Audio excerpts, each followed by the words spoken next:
June 1348. The summer sun hangs heavy over the southern coast of England.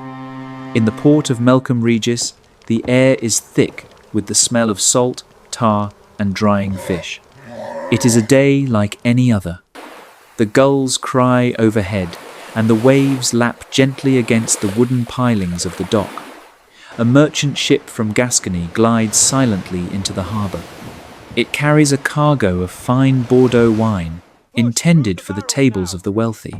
But deep in the dark, damp hold of the ship, amidst the barrels and the ropes, something else has arrived.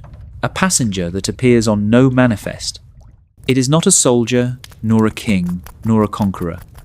It is smaller than a grain of rice. It hides in the fur of a black rat, scurrying through the shadows of the ship's belly. The flea.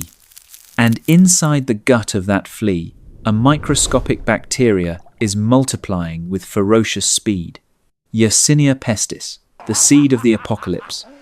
The sailors on the deck heave the ropes, joking and shouting, unaware that they have just opened the gates of hell.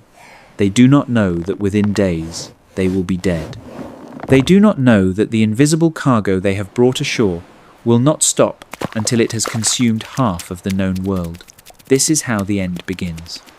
Not with a thunderclap, not with a declaration of war, but with the quiet scuttling of tiny feet on wooden planks. News travels slow in the 14th century, but death travels fast. While the people of Dorset begin to fall, London, the great heart of the kingdom, beats on, oblivious to the approaching storm. London, in 1348, is a city of contradictions. It is a marvel of the medieval world, a sprawling labyrinth of timber and thatch, home to nearly 70,000 souls. It is vibrant, loud, and bursting with life. But it is also a ticking time bomb. Imagine the smell. The stench is a physical wall that hits you the moment you pass through the city gates. There is no sanitation here. The streets are narrow, winding arteries clogged with mud, animal dung, and rotting garbage. Open drains run down the centre of the cobblestones, carrying human waste directly into the River Thames, the very same river from which the poor draw their water. Houses are built so close together that neighbours can shake hands from their upper windows, blocking out the sun, trapping the stale air below. In these cramped tenements, families sleep 5, 6, 7 to a bed.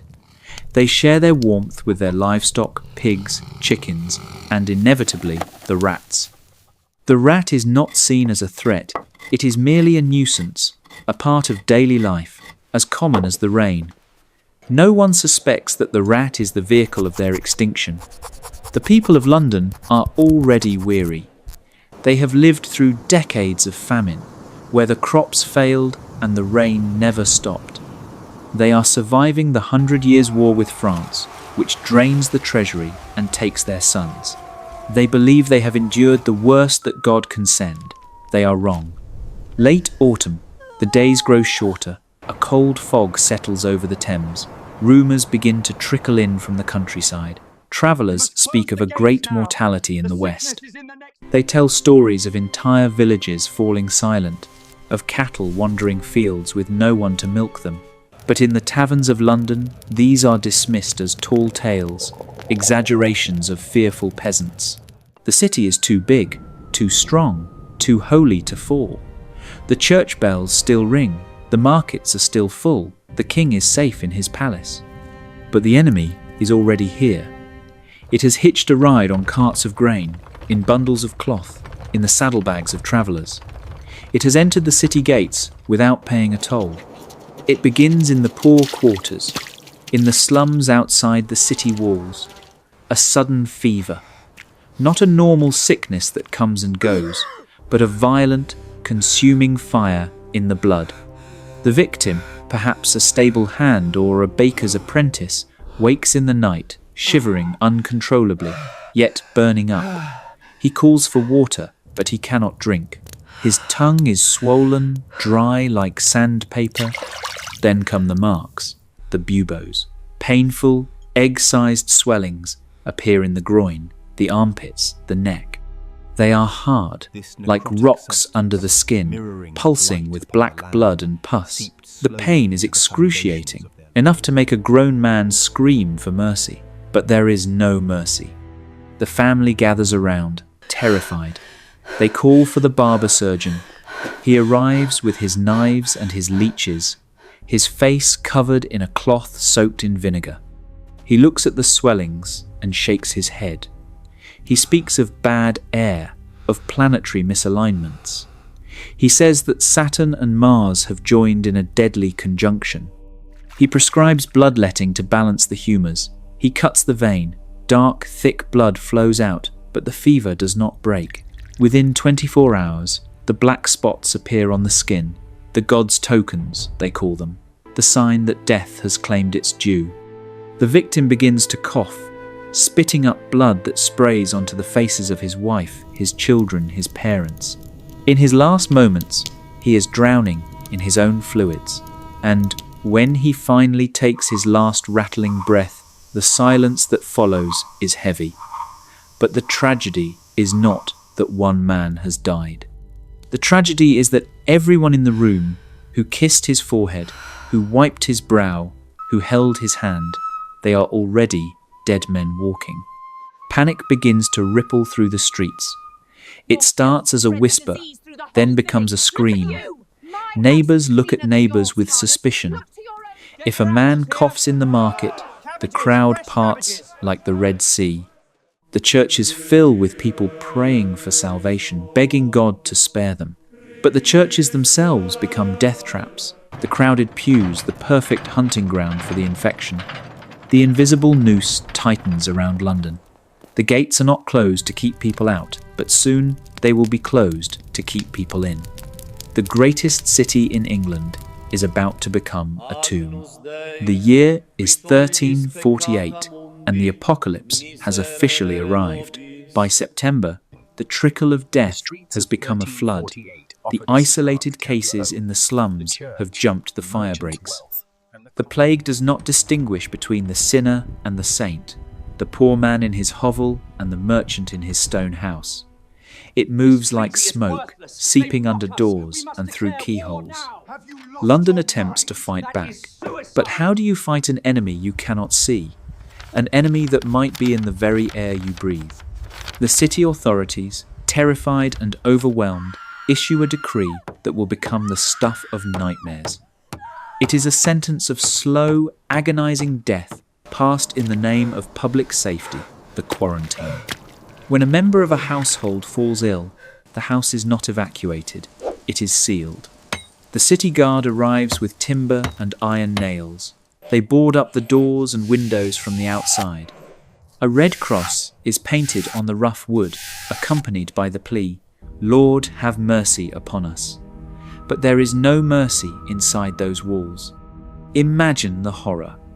You are healthy, your wife is healthy, but your youngest child has the fever. Because of him, you are all condemned. You are trapped in the dark, breathing the same stagnant air, watching the black boils grow on your child's neck, knowing that it is only a matter of time before they appear on yours. You bang on the doors, screaming to be let out, but a watchman stands guard outside, ordered to keep you in until every soul inside is dead. The house becomes a tomb before the bodies are even cold.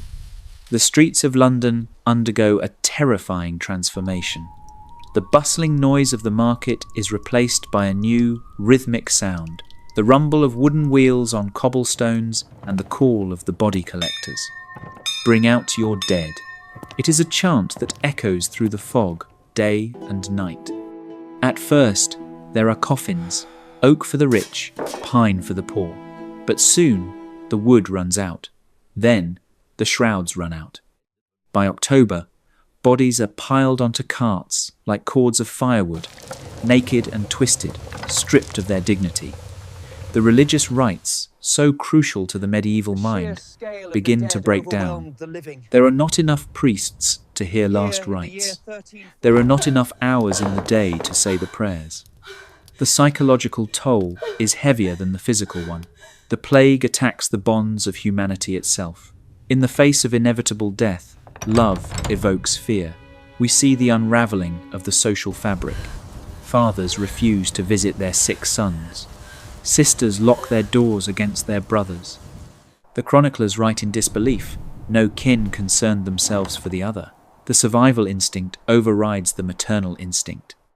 Women flee, leaving their crying infants to die alone in their cradles. Those who have money try to run. The king, Edward III, flees the city for his country estates, taking the court with him. The rich flee to their manors in the shires, but often they carry the seeds of the pestilence with them, spreading the infection to the untouched countryside. They run from death, only to bring it with them in their baggage. For those left behind in the trapped city, desperation turns to madness. The doctors are helpless. The physicians of 1348 do not wear the bird like masks of later centuries. They wear robes of red and carry sponges soaked in vinegar and rosewater, holding them to their noses to block the miasma. They consult the stars, they examine urine, they prescribe crushed emeralds for the wealthy and treacle for the poor. When these fail, they turn to surgery. In a gruesome attempt to draw out the poison, they slice open the hard, black buboes with knives. They cauterize the open wounds with red-hot irons. The screams from the Barber-Surgeons' shops join the chorus of misery in the streets. But the lancing rarely saves the patient. It only hastens the end through shock and infection. The church, the bedrock of medieval life, begins to crumble. The priests are dying faster than the lay people, for they are the ones leaning over the dying to hear confessions, inhaling the deadly breath of the sick. With no clergy left to absolve sins, the Pope in Avignon grants a desperate dispensation. Anyone can hear a confession. A wife can confess to her husband, a child to a parent. It is a spiritual anarchy. Winter approaches, but the cold brings no relief. The ground hardens, making it difficult to dig graves. The cemeteries within the city walls, street Pauls, street Marys, are full. The stench of shallow graves begins to mix with the smoke of coal fires. London is no longer a city of the living. It is a waiting room for the afterlife. And in the silence of the sealed houses, the survivors are forced to make the ultimate choice. Do they consume the limited food and wait to die? Or do they break the quarantine, risk the gallows, and flee into a world that has already marked them for death? December 1348. A bitter wind howls through the empty stalls of Cheapside. The quarantine has failed. The fires have failed. The prayers have failed. London has ceased to function as a city. It has become a necropolis. The traditional churchyards, those sacred plots of land where generations of Londoners were laid to rest, are overflowing. The ground is so saturated with bodies that heavy rains wash the shallow graves open, exposing the rotting limbs of the recently buried. The stench is so overpowering that birds fall dead from the sky mid-flight. To solve the impossible logistics of death, the authorities make a grim decision. They purchase a plot of land outside the city walls, at East Smithfield. They call it No Man's Land. Here, they dig not graves but trenches, long, deep scars in the earth. This is the birth of the plague pit. There is no ceremony here, no weeping widows, no priests chanting the Requiem Mass. The carts arrive in a ceaseless procession, dumping their cargo like refuse. The bodies are packed in tight, head to toe, layer upon layer, separated only by a thin dusting of soil, a lasagna of death. Men, women, children, rich, poor, stripped of their names, stripped of their status, united only by the black boils that killed them. In these pits, the feudal system finally ends. Here, the peasant lies equal to the knight. As the death toll climbs toward 50%, a strange madness takes hold of the survivors. The psychological dam breaks. If God has sent this plague as a punishment for sin, then why do the nuns and monks die first? If the righteous are not spared, what is the point of virtue? Two extreme reactions tear the city apart. On one side, there is the Flagellant movement. Though more common on the continent, the spirit of their madness infects England. Fanatics roam the streets, stripping to the waist, whipping themselves with leather scourges tipped with iron, blood streaming down their backs. They chant, they scream, they beg for forgiveness, believing that only by torturing their own flesh can they appease an angry God. Their processions are a terrifying spectacle of collective hysteria. On the other side, there is total hedonism. Eat, drink, and be merry, for tomorrow we die. In the taverns that remain open, survivors spend their last coins on wine and gambling. They break into the abandoned houses of the wealthy, wearing the velvet clothes of the dead, drinking from their silver goblets. It is a dance on the edge of the volcano. If death is coming for everyone, why follow any law? Why save for a future that will never come? Law and order have evaporated. The courts are closed. The judges are dead. Theft is rampant, but there is no one to arrest the thieves. The fields outside the city lie fallow, the crops rotting on the stalk because there are no hands to harvest them. The sheep and cattle, untended, wander through the open gates of the city, grazing in the overgrown churchyards. Nature is reclaiming London. By early 1349, a terrifying silence descends. The bells have stopped ringing. The screaming has stopped because there is no one left with the strength to scream. The city is holding its breath. The only sound is the wind whistling through the empty windows of 10,000 homes. It is the peak of hell. The living are so few that they are outnumbered by the unburied dead.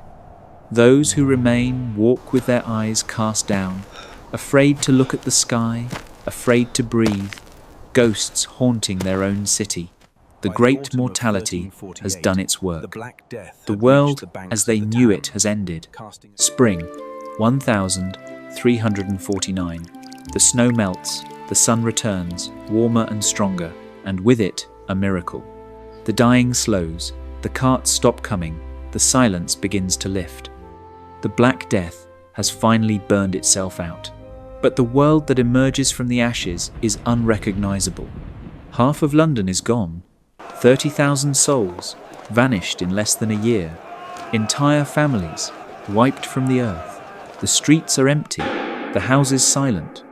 But for those who remain, something unprecedented is happening. The survivors look around and realize they are valuable. The fields need tilling, but there are no serfs. The stone needs cutting, but there are no masons. The lords, desperate to save their harvest, offer wages, real wages. For the first time in history, the peasant has power. The feudal system, which had bound men to the land for centuries, is shattered by the weight of the dead. The plague has been a great leveller. It took the king's daughter as easily as the beggar's son. It taught the survivors a brutal lesson. Life is short and authority is fragile. The blind obedience to the church and the crown begins to crack. A new spirit of questioning, of independence, is born in the quiet ruins. Art changes, literature changes, the dance of death, the dance macabre, appears on church walls, a reminder that death conquers all. But alongside the darkness, there is a fierce hunger for life. The survivors marry quickly, have children, rebuild. They wear brighter colours, drink better wine, demand better lives. We walk these streets today. We take the tube, we drink coffee, we scroll on our phones. Beneath our feet, under the parks where children play, under the foundations of skyscrapers, lie the bones of 1,348. They are the silent foundation of our modern world. Their suffering bought our freedom. Their death broke the chains of the past. We are the descendants of those who survived the apocalypse. We carry their resilience in our DNA. The Black Death was the end of one world, but it was the beginning of another. It was the darkest hour before the dawn of the Renaissance. And so, As the sun sets over the Thames tonight, let us remember them, not just as victims of a tragedy, but as the architects of our survival.